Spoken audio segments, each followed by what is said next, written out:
नमस्कार, बहुत बहुत स्वागत आपका। मैं हूं आपके साथ अखंड प्रताप त्रिपाठी। वक्फ संशोधन कानून 2025 पर सुप्रीम कोर्ट में तीसरे दिन की सुनवाई अब पूरी हो चुकी है और आज तीसरे दिन की सुनवाई बेहद अहम रही और ये माना जा रहा है कि वक्फ पर सुनवाई हो रही जो सुनवाई है वो अपने अंतिम दौर में है। इस दौरान मुस्लिम पक्ष के वकील कपिल सिब्बल और सॉलिसिटर जनरल तुषार मेहता के बीच जमकर नोकझोंक हुई। सॉलिसिटर जनरल तुषार मेहता ने कहा कि कानून जो है, ये वक्फ कानून जो है वो गैर मुस्लिमों को वक्फ दान देने से वंचित बिल्कुल भी नहीं करता है, पर इसी के साथ उन्होंने कुछ अगर मगर भी जोड़ दिया। आइए आपको बताते हैं कि आज के दिन हुई पूरी सुनवाई का ब्यौरा क्या रहा है कि आज सुप्रीम कोर्ट में क्या कुछ हुआ है। वक्फ संशोधन कानून 2025 को चुनौती देने वाली याचिकाओं पर सुप्रीम कोर्ट में सुनवाई पूरी हो गई है। इसके बाद आज अदालत ने अपना फैसला भी सुरक्षित रख लिया है। 3 दिनों तक चली लंबी सुनवाई और इसके बाद अदालत ने ये सुनवाई अब पूरी कर ली है।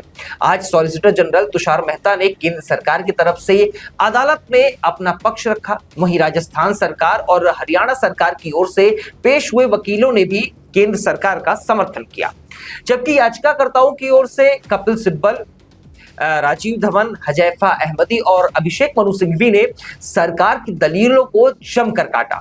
आज की सुनवाई की शुरुआत में सरकार की तरफ से तुषार मेहता ने कहा कि वक्फ अल्लाह के लिए है, अगर इसे असंवैधानिक पाया जाता है तो इसे रद्द किया जा सकता है, लेकिन अगर वक्फ है तो वह वक्फ ही रहेगी।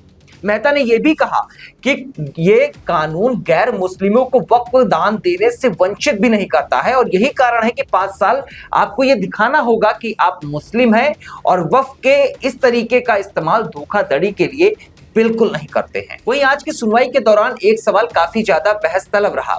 सवाल ये कि वक्फ इस्लाम का अहम हिस्सा है या नहीं। याचिकाकर्ताओं की ओर से पेश हो रहे और कानून का विरोध कर रहे वकील राजीव धवन ने कहा कि वक्फ इस्लाम का अहम हिस्सा है। उन्होंने उदाहरण दिया कि वेदों में मंदिर नहीं थे, अग्नि और वायु थे। अगर आप मुझसे पूछें तो वेदों के अनुसार मंदिर आवश्यक नहीं है। जेपीसी ने भी इस आधार पर काम किया है कि वक्फ इस्लाम का अभिन्न अंग है। जेपीसी ने देखा कि कुरान में वक्फ का उल्लेख नहीं है, लेकिन कुरान की कई आयतें बताती हैं कि ये अहम है। ये सीधे हदीस से आती हैं। आपको बता दें कि कल सरकार ने अदालत में कहा था कि वक्फ इस्लाम का जरूरी हिस्सा ही नहीं है। अब वकील राजीव धवन ने कहा कि इस कानून के जरिए अनुच्छेद 25 और 26 की बुनियाद को हिलाया जा रहा है। अनुच्छेद 25 के विपरीत अनुच्छेद 26 संप्रदाय के लिए संस्थागत अधिकार का गठन करता है। हम इससे चिंतित हैं। धवन ने कहा कि रतिलाम मामले में मान्यता प्राप्त राष्ट्र बनाने का मेरा अधिकार भी छीन लिया गया है। आपने वक्फ के सिद्धांत को अपरिवर्तनीय रूप से समाप्त कर दिया है। धवन ने कहा कि इससे पूजा स्थल अधिनियम के तहत जो संरक्षित क्षेत्र है उसका संरक्षण भी समाप्त हो जाएगा। कपिल सिब्बल ने कहा कि साल 1954 से 2013 तक केवल एक राज्य ने वक्फ सर्वेक्षण पूरा किया है। यह किसके कारण हुआ? राज्य सरकारों के सर्वेक्षण न किए जाने के कारण समुदाय वंचित हो जाएंगे। जम्मू कश्मीर में एक वक्फ पंजीकृत है, यूपी में कोई भी नहीं।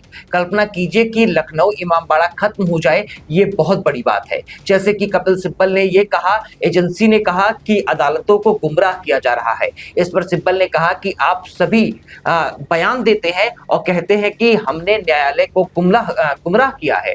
दूसरे दौर की सुनवाई यानी लंच के बाद जब अदालत बैठी तो कपिल सिब्बल ने अपनी बातों को रखना शुरू किया। सिब्बल ने कहा कि वक्फ के मामले में कलेक्टर को फैसला लेना है। अगर वो कहता है कि अमुक संपत्ति वक्फ नहीं है तो फिर क्या होगा? सिब्बल ने कहा कि हम तुषार मेहता की दलीलों के आधार पर नहीं जा सकते, हमें ये देखना होगा कि कानून क्या कहता है। वहीं इसके आगे कपिल सिब्बल ने कहा कि 200 साल से भी पुराने बहुत से कब्रिस्तान हैं। 200 साल बाद सरकार कहेगी कि ये मेरी जमीन है और इस तरह कब्रिस्तान की जमीन भी छीनी जा सकती है। तो इसके जवाब में मेहता ने कहा कि साल 1923 से 2013 तक कोई भी मुस्लिम वक्फ बना सकता था। 2013 में कोई भी मुस्लिम हटा दिया गया और कोई भी व्यक्ति डाल दिया गया। इस पर न्यायाधीश मसीह ने कहा कि ये इस्लाम को मानने वाले व्यक्ति तक ही सीमित था। मेहता ने कहा कि अगर मैं हिंदू हूं और वाकई वक्फ बनाना चाहता हूं तो मैं ट्रस्ट बना सकता हूं। अगर हिंदू मस्जिद बनाना चाहता है तो वक्फ क्यों बनाए? जब आप सर्वाधिक धर्मार्थ उद्देश्यों के लिए ट्रस्ट बना सकते हैं तो फिर कुछ और क्यों? आज की सुनवाई के दौरान एक मौका ऐसा भी आया जब सॉलिसिटर जनरल की बात का विरोध याचिकाकर्ताओं की तरफ से पेश हो रहे वकील कपिल सिब्बल ने किया। मेहता ने कहा कि साल 2013 में गैर मुस्लिमों को वक्फ बनाने की अनुमति दी गई थी, जबकि 1923 से 2013 तक ऐसा नहीं था। मेहता की बात पर सिब्बल ने विरोध जताते हुए कहा कि ऐसा नहीं है।